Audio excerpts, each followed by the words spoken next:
उनका सामने का खड़े होने का जो अंदाज होता है, उनके अंदर जो अंदर का विल पावर होता है, जब तक हमारे हाथ में होते हैं तब तक तो नहीं होता, लेकिन जैसे ही वो सैनिक बटालियन में शामिल होता है, उसकी ट्रेनिंग बदल दी जाती है, उसका पूरा मेंटल मैप बदल दिया जाता है।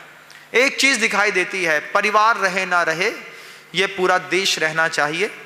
हम दिल्ली में, हम बेंगलोर में, हम इंदौर में, भोपाल में, जबलपुर में, कन्याकुमारी में रह करके अपने घर के अंदर दिवाली करते हैं, अपने अंदर होली मनाते हैं, वो वहाँ पर खून की होलियाँ खेल रहे होते हैं।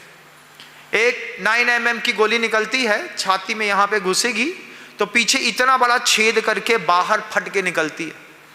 सैनिकों की वो फोटोग्राफ्स आपने कभी देखे नहीं है, जिन फोटोग्राफ्स में सैनिक नीचे तो पूरा फ्रेश है और ऊपर उसकी खोपड़ी यहीं से ऐसी आधी खुली पड़ी हुई है और वहीं से भल भला के खून पूरे के पूरे बर्फ में फैला हुआ है।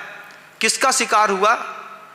जिनको दूर खड़े होकर के आतंकवादी, वो उस तरफ के लोग, यहाँ पर जिनको मारने में सुकून मिलता है, 22 साल का लड़का, 20 साल का लड़का, 24 साल का लड़का, 26 साल का लड़का। माँ सोच रही थी कि अभी जवान बच्चा है, बनिया बन जाता, अच्छा पैसा कमाता तो BMW में घूमता, लेकिन पिता ने उसको फौज की राइफल दी और वो वहाँ पे जाकर के खड़ा हो गया। खड़े होकर के 22 साल की उम्र में फटे सिर वाले को फिर वापस उठाया जाता है, पूरे सम्मान के साथ तिरंगे में लपेट करके वो जब दाह संस्कार को प्राप्त होता है, तब भारत माँ की आत्मा भी रोती है कि मेरे सपूत मेरे लिए कितनी मेहनत करते हैं। वो सैनिक अजीब अद्भुत चीज है। और सम्मान किस लिए क्यों कर रहे हैं?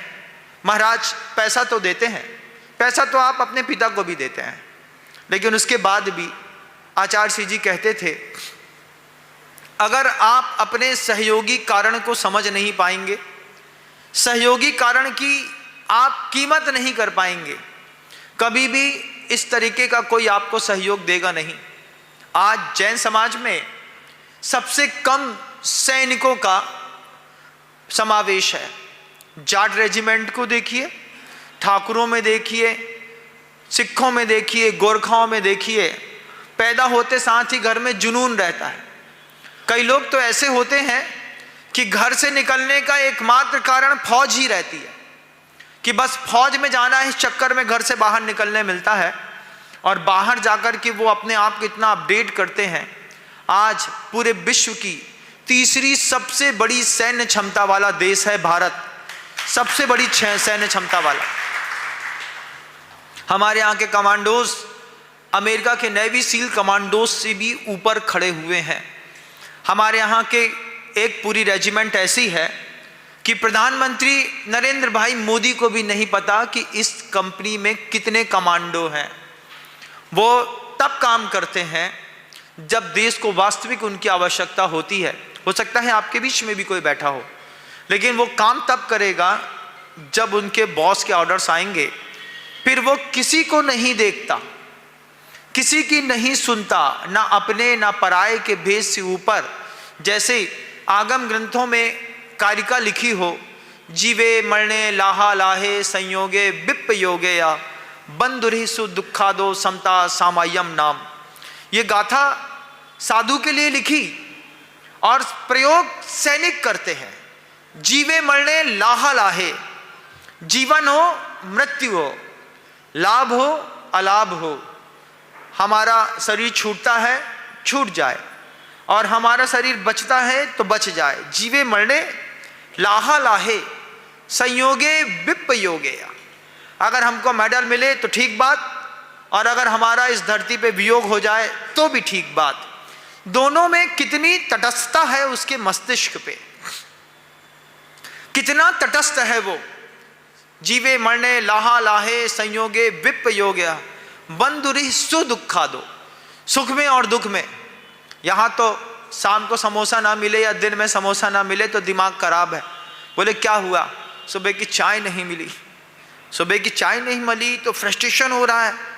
एक सड़ा सा गुटखा खाने नहीं मिला तो तुमको सोच नहीं हो रही है ना। एडिक्शन में है आप, एडिक्ट में है। वो एडिक्ट फ्री लाइफ है। 27 घंटे से पेट में डालने के लिए कुछ भी नहीं किया मिला है। पिछले 13 घंटों से एक पोजीशन पे, स्टैंडिंग पोजीशन में चुपचाप खड़ा। इतनी देर साधु 2.5 घंटे समाइक में खड़ा नहीं हो पाता। सैनिक 13 घंटे 30 किलो वर्दी का वजन लेकर के चुपचाप खड़े हैं।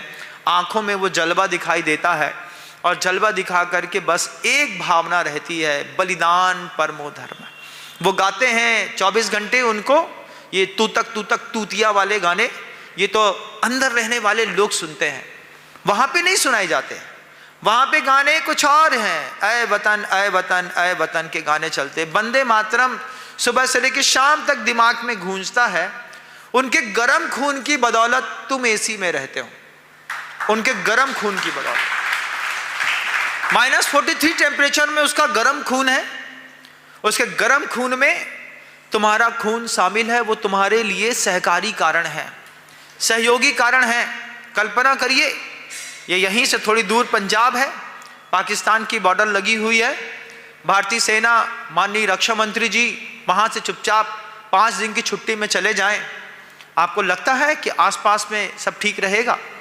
जब इतना कसा हुआ लोग वहाँ पर खड़े रहते हैं, उसके बाद दिल्ली के चांदनी चौक में कोई अगर आपकी मारुति वैन के अंदर या कार के अंदर RDX डाल करके ब्लास्ट कर देता है, इसमें जवाबदार हैं वो गद्दार जो हमारे देश के अंदर रह करके और देश से वादा खिलाफी करते हैं।